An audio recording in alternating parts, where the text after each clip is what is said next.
আপনারা জানেন চাকরিতে আবেদনের বয়সীমা আন্তর্জাতিক মানদণ্ড অনুযায়ী ৩৫ করার লক্ষ্যে দীর্ঘদিন ধরে শিক্ষার্থীর রাজপথে আন্দোলন চালিয়ে যাচ্ছে। আপনারা জানেন ২০১১ সালে যখন বাংলাদেশের চাকরিতে অবসরের বয়সীমা ৫৭ থেকে ৫৯ অর্থাৎ ২টি বছর বৃদ্ধি করা হয়, তখনই কিন্তু শিক্ষার্থীরা এই চাকরিতে প্রবেশের বয়সীমার বিষয়টি বৃদ্ধি নিয়ে রাজপথে আন্দোলন শুরু হয়। দীর্ঘ প্রায় ১২টি বছর ধরে শিক্ষার্থীরা অহিংস আন্দোলন চালিয়ে যাচ্ছে রাজপথে।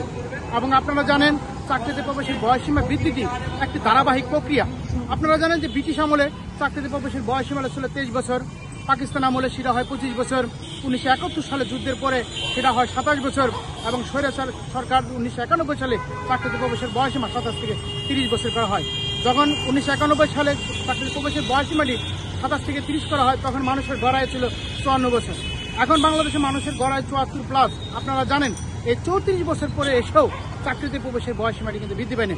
এমন অবস্থায় বাংলাদেশের আর্থসামাজিক প্রেক্ষাপটে এবং বাংলাদেশে গড়াই থেকে আরম্ভ করে নানা কারণেই কিন্তু চাকরিতে প্রবেশের বয়সীমাটি বৃদ্ধি বিষয়টি একটা যৌক্তিক। বারবার আপনাদের সামনে বারবার আমরা মিডিয়ার মাধ্যমে এই চাকরিতে প্রবেশের বিষয়টি আমরা বলে আসছিলাম। আপনারা জানেন বিগত ২০২০ সালে মার্চ মাসে যখন সারা বিশ্বে কোভিড-19 যে প্যান্ডামিকটি শুরু হয়, সেই প্যান্ডামিকে কিন্তু শিক্ষার্থীদের জীবন থেকে ২.৫ বছর চলে যায়। আপনারা জানেন বর্তমানে বাংলাদেশের প্রেক্ষাপটে এই যে বিভিন্ন বিশ্ববিদ্যালয়, বিশেষ করে জাতীয় বিশ্ববিদ্যালয়ে শাসন জট প্রকট আকারে ধারণ করেছেন।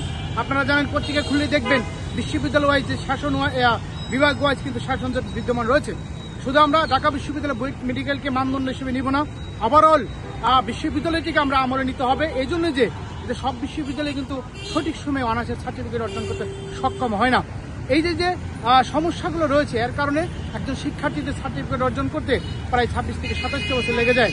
এখন আপনারা যেহেতু চাকরিতে প্রবেশের বয়সীমা অর্থাৎ আমাদের অর্জিত সার্টিফিকেটের মেয়াদকে আপনি ৩০-এর বেড়াজালে আবদ্ধ করে রেখেছেন, তখন প্রশ্ন উঠে যায়, আমি একজন শিক্ষার্থী, আমি যদি একটা সঠিক প্রস্তুতি নিয়ে একটা ভালো জবে প্রবেশ করতে না পারি, এই দায়ভার কার, আমার না সরকারের?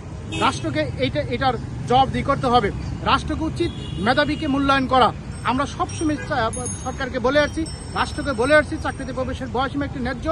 এবং আমাদের পার্শ্ববর্তী দেশ ভারত দেখবেন তাদের কিন্তু ৩২ থেকে ৪৫ পর্যন্ত রয়েছে রাজ্যভেদে, এবং আমাদের অন্যান্য দেশ শ্রীলঙ্কা ৪৫ বছর রয়েছে, এবং এশিয়ার প্রত্যেকটি দেশে মিনিমাম ৩৫ এবং ৪৫ পর্যন্ত রয়েছে। এবং সারা বিশ্বে ১৬২টি দেশে চাকরিতে প্রবেশের বয়সীমাটি আপনারা জানেন মিনিমাম ৩৫ এবং উন্মুক্ত রয়েছে। এমন তো অবস্থায় বাংলাদেশ অনুন্নত দেশ থেকে যে উন্নয়নশীল দেশের দিকে ধাবিত হচ্ছে, সুতরাং আমরা বিশ্বের সাথে তাল মিলিয়ে আমরা সব করতে পারি, কিন্তু চাকরিতে প্রবেশের বয়সীমাটি এই আন্তর্জাতিক মানদণ্ড নিয়ে আসতে পারিনি। আমরা আন্তর্জাতিক বাজারে প্রবেশ করতে হলে এবং আন্তর্জাতিক বাজার মার্কেটটা আমরা দখল করতে হলে আমাদের চাকরিতে প্রবেশের বয়সীমাটি যদি আন্তর্জাতিক স্ট্যান্ডার্ড না করা হয়, তাহলে কিন্তু চাকরি বাজার সংকুচিত হয়ে যাচ্ছে। আপনারা আমাদের প্রতিবেশী দেশ ভারত দেখেন, তারা কিন্তু সারা বিশ্বে তারা কিন্তু এই জব মার্কেটটা কিন্তু দখল করে আছে, আপনারা দেখবেন। কিন্তু বাংলাদেশে কেন পাচ্ছে না? বাংলাদেশে ৩০-এর বেড়াজাল থাকার কারণে এই মেধাবীরা দেশের বাইরে চলে যাচ্ছে, অর্থাৎ ব্রেন ড্রেন হচ্ছে। অন্যথা আপনারা দেখবেন একজন পিএইচডি হোল্ডার হোক বা একটা ভালো ছাত্র হোক, তারা কিন্তু এই দেশে ফিরত আসার তারা চিন্তা করতে পারে না, কারণ তারা একটা কাঙ্ক্ষিত জব নিতে হলে তাদের ৩০-এর বেড়াজাল তাদেরকে আবদ্ধ করে রেখেছে। সুতরাং এই ৩০-এর যে বয়সের সীমা ব্যারিয়ার, সেটাকে আমরা অবমুক্ত করতে চাচ্ছি। পাশাপাশি আমরা চাই চাকরিতে প্রবেশের বয়সীমাটি ৩৫ করে দিলে বাংলাদেশের আর্থসামাজিক প্রেক্ষাপটে উন্নয়ন হবে, বেকারের যে সংখ্যাটি রয়েছে সেটা দূরীভূত হবে। কারণ আপনারা জানেন কেউ কিন্তু বসে থাকে না, একটা ছেলে অনার্স শেষ করেই কেউ কিন্তু বসে থাকে, কোনো না কোনো চাকরির সেক্টরে তারা কিন্তু প্রবেশ করে, না ব্যবসা বাণিজ্য করবে, আবার তার প্রয়োজনে তার নিজের মেধা দিয়ে সে প্রস্তুতি নিয়ে সে চাকরিতে প্রবেশ করবে।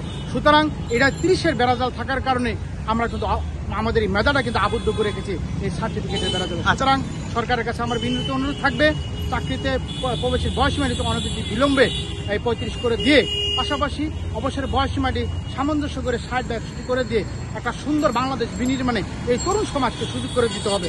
অন্যথায় অতীতের সরকার যে গাওরামি করছে, সেই গাওরামির কারণে তারা কিন্তু এই বাংলাদেশের তরুণ সমাজকে উপেক্ষা করে তারা কিন্তু সরকার সবসময় গাওরামি করে আসছিল। আমরা কিন্তু রাষ্ট্রপতি সেটা জানান দিয়েছি।